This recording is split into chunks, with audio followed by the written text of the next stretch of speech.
This video is brought to you by Squarespace. From websites and online stores to marketing tools and analytics, Squarespace is the all-in-one platform to build a beautiful online presence and run your business. Check out Squarespace through the link in the description below. More on them in a bit.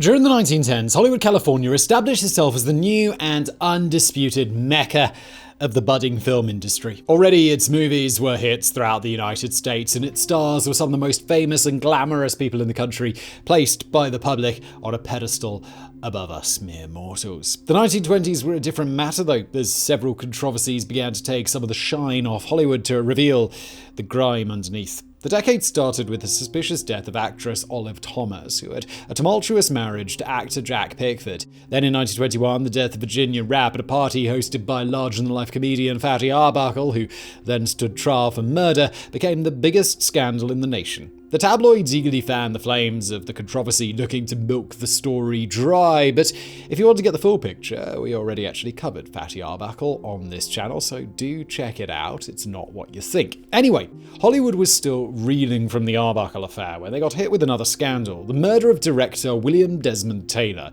Once again, the newspapers had a field day with the salacious details uncovered in the investigation: a fake identity, compromising photographs, a drug and sex-filled party life, a secret family, an underage love affair, a vengeful mother. The story really had it all. And that, of course, was without taking into account the actual killing of William Desmond Taylor, which involved several Hollywood stars and remains an unsolved murder to this very day.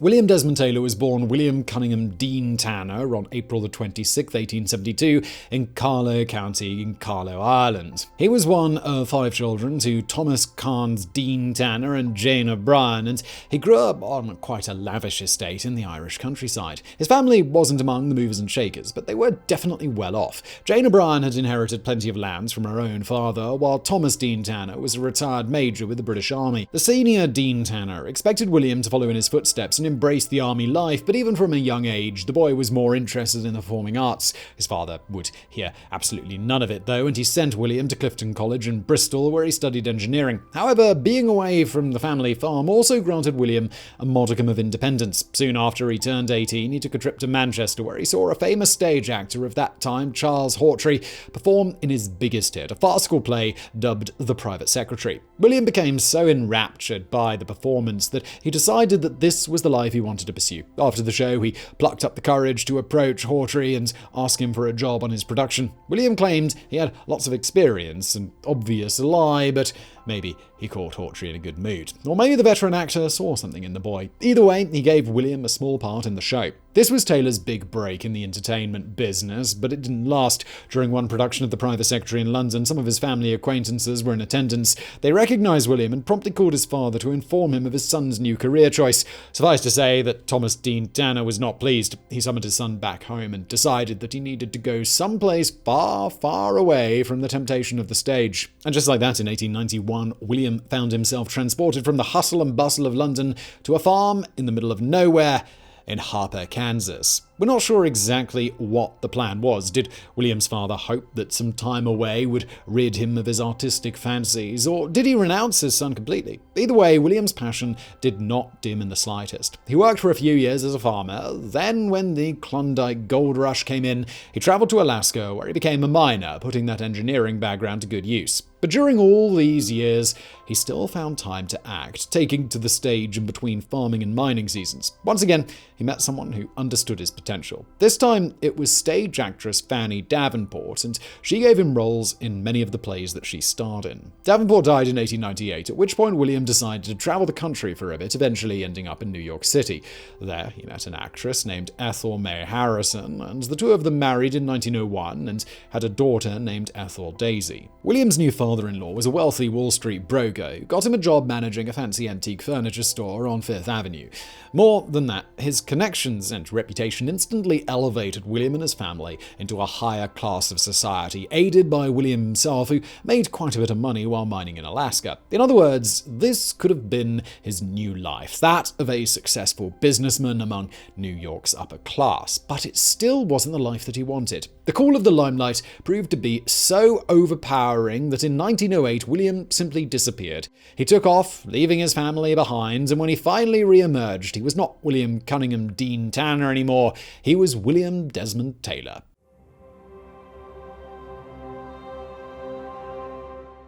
The years immediately following Taylor's disappearance are a bit blank. Some say that he went with the most obvious choice and resumed his acting career, while others claim he travelled north to the Yukon and worked as a miner again. Around 1912, however, he finally emerged in California under his new name, looking to take his acting from the stage to the silver screen. Remember that Hollywood was just beginning to emerge as the hip new place to make a movie. Other locations like New York City and Fort Lee, New Jersey, were where the American film industry was born, but many more movie companies were already looking to move to the West Coast, and if you want to know why, it had a lot to do with Thomas Edison. The inventor had patents on a lot of technology relevant to movie making, and he tried to monopolize the industry by making sure that nobody could make or show a film without him getting a cut. Those who tried were sued or had their equipment confiscated, so it's not too surprising that production companies sought greener pastures. Therefore, they moved to the opposite end of the country as a middle finger to Edison, whose influence didn't quite reach that far. By 1910, companies like Biographics and Selig Polyscope opened the first movie studios in Los Angeles, and they were quickly followed by many others. Among these was the New York Motion Picture Company, which gave William Desmond Taylor his first role in December 1912 in a movie titled The Counterfeiter. This was followed by several other roles in 1913 for the same company until Taylor switched to Vitagraph, where he began filming westerns. His biggest hit at the time was a drama titled Captain Alvarez, where Taylor played the lead role. Apparently, Taylor developed a reputation of treating everyone the same, both stars and extras, and was so well liked on the set that the people who worked with him all chipped in and got him a snazzy leather portfolio as a gift with the inscription, "To William Taylor, actor, good fellow, and gentleman who will always be thought of by the undersigned as Captain Alvarez." It was only when this movie came out that Taylor's wife finally found out what had happened to him when she saw him on the big screen. By that point, Ethel May had legally divorced him in absentia, but she contacted him in Hollywood and the couple reconciled somewhat. They never got back together. Taylor was engaged to actress Neva Gerber until 1919, but he did visit his family every now and then and made his daughter his legal heir. In return, his ex-wife kept the shameful episode of Taylor's life a secret from the public. Alright, we'll get back to our video in just a second, but first, here's a word from today's video sponsor, Squarespace. You know what's great about summer? Vacation. Time off, a little bit of R&R. It's the perfect time to spend a little time on the beach, daydreaming about that next project that you want to start. Fortunately, Squarespace gives you every possible tool you might want to fashion that next project. Whether it's a small business, a sports blog, a creative portfolio, or just a page full of dank memes, it doesn't matter. If you can dream it, you can build it with Squarespace. Are you looking to get in and out quick without thinking too much about what your website should look like? Bam! Well, just use one of their quick, beautiful templates to make a website that's fresh and for you. Or maybe you're more of a hands-on person and you've got lots of opinions and ideas about what exactly your site should look like. Well, Squarespace gives you all the customization options you could ever want, with no updates, no patches, no technical nonsense to worry about. And once you're done setting up your website, tinkering with the design if you're so inclined, or maybe just playing around with the colors, there are so many extra features that Squarespace provides so that your site can thrive. Email campaigns, patronage portals, social integrations, member-only areas, analytics, commercial options, 24/7 customer support. Really, everything you need is in one place. So when you're ready to get started on the next project of yours, big or small, if it involves a website, it's got to be with Squarespace. Go to squarespace.com for a free trial, and when you're ready to launch your new site, go to squarespace.com/biographics, and you'll save 10% off your first purchase of a website or a domain. And let's get back to it.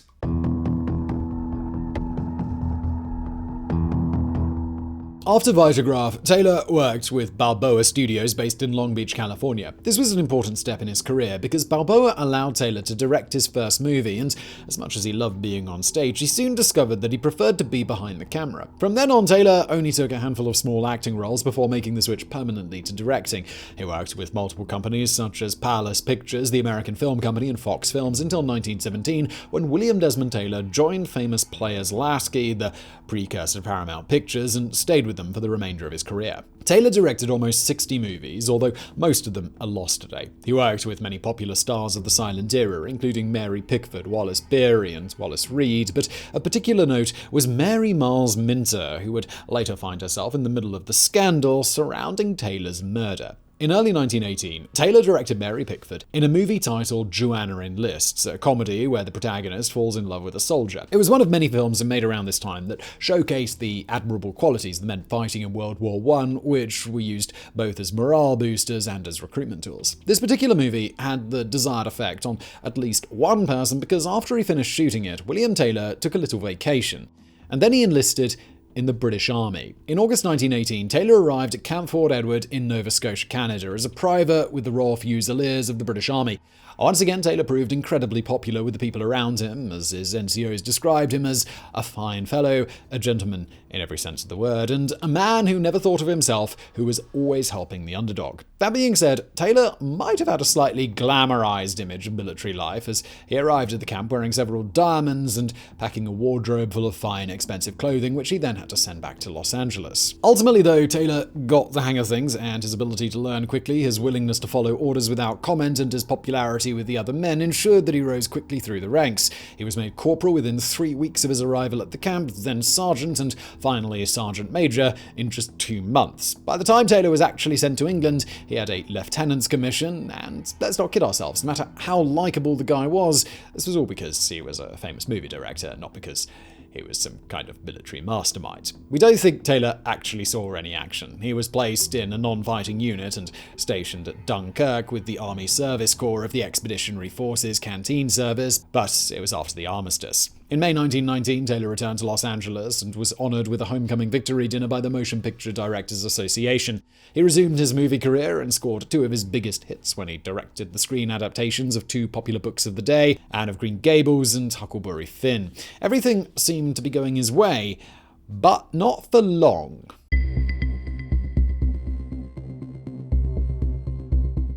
On the morning of February 2nd, 1922, Taylor's valet, Henry Peavy, entered the living room only to find his employer lying on the floor. The valet tried waking him, but it soon became clear that Taylor was dead. No wounds or injuries were readily apparent, which made Peavy think the director had died of natural causes 2 months shy of his 50th birthday. This might explain why some of Taylor's acquaintances were told of his death before the police. Allegedly, the cops were only notified 12 hours after the crime, and when they finally showed up at Taylor's bungalow in the affluent Westlake neighborhood of Los Angeles, they found execs from famous players Lasky burning documents in the fireplace, while actress Mabel Normand was frantically searching through Taylor's office looking for incriminating photographs. We say allegedly here because everything that happened from now on has been tainted by rumors, gossip, and media speculation that make it almost impossible to separate facts from fiction. Anyway, the cops inspected Taylor's body, and when they turned it over, they saw the director didn't die of natural causes after all.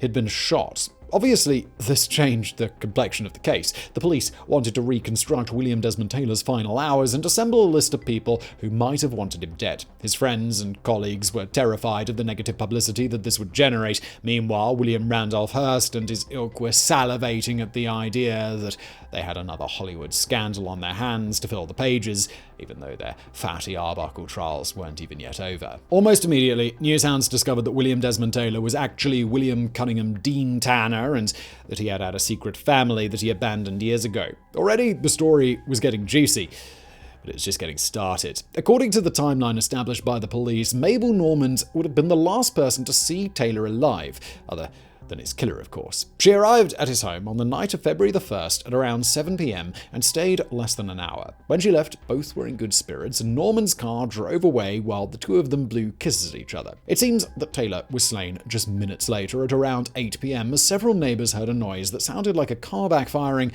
but was most likely the gunshot that killed the director. Faith McLean, the wife of actor Douglas McLean, said that she'd looked out the window and saw a dark figure wearing a long coat walking out of the house. She assumed it was a man, but the person had their collar up, a cap over their face, and had an effeminate walk, so it could also have been a woman.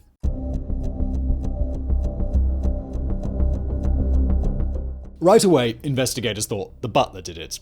bit of a cliche perhaps, but the police were willing to overlook this small detail if it closed the case. This wasn't the current butler, mind you, Henry Peavy, but Taylor's former butler, Edward Sands, who got sacked in 1921 for stealing from his employer and forging checks in his name. A bit of looking into his past revealed that Sands was just an alias, and that his real name was Snyder, and he had a history of petty crimes. Sands also had broken into Taylor's home after being fired to steal some more, so he knew how to gain access. However, he disappeared after the murder and was never seen again.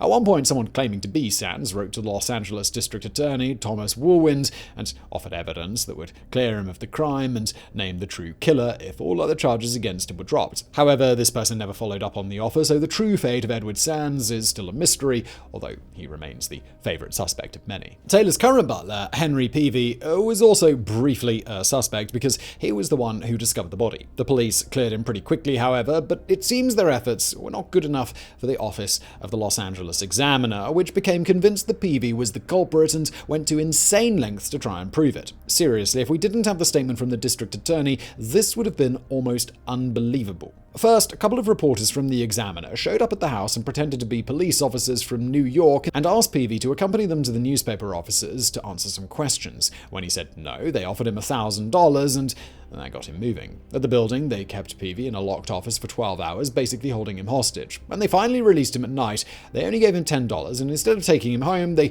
drove him to the cemetery where Taylor was buried. Basically, their premise was this. Because Henry Peavy was an uneducated black man, the reporters thought that they could scare a confession out of him. They took a walk through the cemetery, talking about spiritualists and ghosts to set the mood, at which point another man wearing a white sheet appeared, claiming to be the spirit of William Taylor and urging the butler to confess to his murder. Their foolproof Scooby-Doo plot didn't work because 1. Henry Peavy wasn't superstitious, 2. He wasn't an idiot, and 3. He seemed to be the only person there aware that the real Taylor spoke with a British accent, unlike the ghost who sounded like a gangster off the streets of Chicago. D.A. Woolwine later denounced the Examiner in a statement that said, Henry Peavy was taken from his room by a pair of conscienceless blackguards who represented themselves to be officers of the law and held a prisoner from noon until about midnight on last Sunday. During this imprisonment, he was subjected to the most outrageous treatment. He was held for hours in the office of the Los Angeles Examiner, not even being permitted to leave the premises to get necessary food when he became hungry. To add to the unspeakable injustice of this high-handed procedure, he was conveyed to the cemetery by night by these two scoundrels who first took him from this room, and another rascal who joined them was taken to the tomb of his former employer, and every effort made to bully and terrorize him. I feel it is my duty as District Attorney of Los Angeles County to expose such vile, cowardly, and unlawful practices, for the perpetrators of which every decent citizen should feel a most supreme and utter contempt. Although not as unique and exciting as the Peavy incident, another possible scenario involved Mabel Normand. The exact nature of the relationship between Taylor and Normand remains up for debate due to media rumors and speculation, but it ran the gamut from one extreme to the other. Some said that Taylor was a closeted gay man, and that his relationship with Normand was purely platonic and an attempt by the movie studio to hide his sexual orientation. Others went in the opposite direction and accused the director of being a serial womanizer who often took pornographic photographs of his liaisons and kept a collection of monogrammed women's lingerie as mementos of his conquests. Either way, two things were for certain. 1, the two of them were madly fond of each other, even if they were just friends, and 2, Mabel Normand had a coke habit. Taylor tried to help her get treatment several times without success, and eventually he thought that the situation called for more drastic action by turning in her dealers to the police. Unfortunately for him, they found out about his plan, and they were not too pleased. The quick in and out without leaving evidence, the single shot, these all suggest that the murder could have been a professional hit, in which case the perpetrator could have been someone looking to silence the director and protect their racket. But even more outrageous than a murderous drug ring was the relationship between William Desmond Taylor and actress Mary Miles Minter and her mother. Minter was a former child star who was 30 years younger than Taylor and became the director's protege. When the police discovered that Minter had written Taylor several love letters, the salacious story in the headlines was that the two were having an affair that began when Minter was 17 years old. The girl's mother, Charlotte Shelby, was a failed actress who lived vicariously through her two daughters and exerted a domineering control over their careers. Therefore, when she found out about the relationship, she feared that it could ruin Mary's acting career, so she took matters into her own hands and gunned down William Taylor. It's a pretty convincing story, but the only thing that we can say with a fair degree of certainty was that the young and impressionable Mary Miles Minter fell in love with her mentor. There was never any hard evidence that he reciprocated her feelings. As far as Charlotte Shelby was concerned, she had an alibi-ish. A man named Carl Stockdale claimed he was with her at the time of the murder and that the two played cards between 7:30 and 9:30 p.m. Even so, she remains to this day the favoured suspect of many people who believe that Charlotte Shelby simply bought her alibi. Even her own daughters accused her of the crime. Mary Minter made ambiguous allusions, but her sister, Margaret Shelby, also an actress, outright said that her mother killed William Taylor. However, both sisters hated their mother, so despite a grand jury inquiry into Charlotte Shelby's guilt, a conclusion was reached that there was insufficient evidence for an indictment. These are just the major suspects. There were many others. A Connecticut man describing himself as an avenging husband wrote a letter confessing to killing Taylor for having an affair and later scorning his wife. In 1964, an actress named Margaret Gibson confessed on her deathbed to doing the deed as well. Some rumors claimed that the killer was an old rival of Taylor's from his Klondike Gold Rush days. Others said that it was a Canadian soldier who bore a grudge against the director from World War I. Even the IRA and the Ku Klux Klan were suspected by some. But alas, many were named, many even confessed, but none were ever convicted. Alongside the Fatty Arbuckle trials and a couple of other scandals, the murder of William Desmond Taylor became a rallying point against Hollywood for those who decried its licentiousness and called it American Sodom and Gomorrah. In a bid to survive, the movie industry decided to police itself and enacted the Hays Code, which went on to shape Hollywood up until the late 1960s, while skeletons such as Taylor's murder were locked in the closet and forcefully forgotten.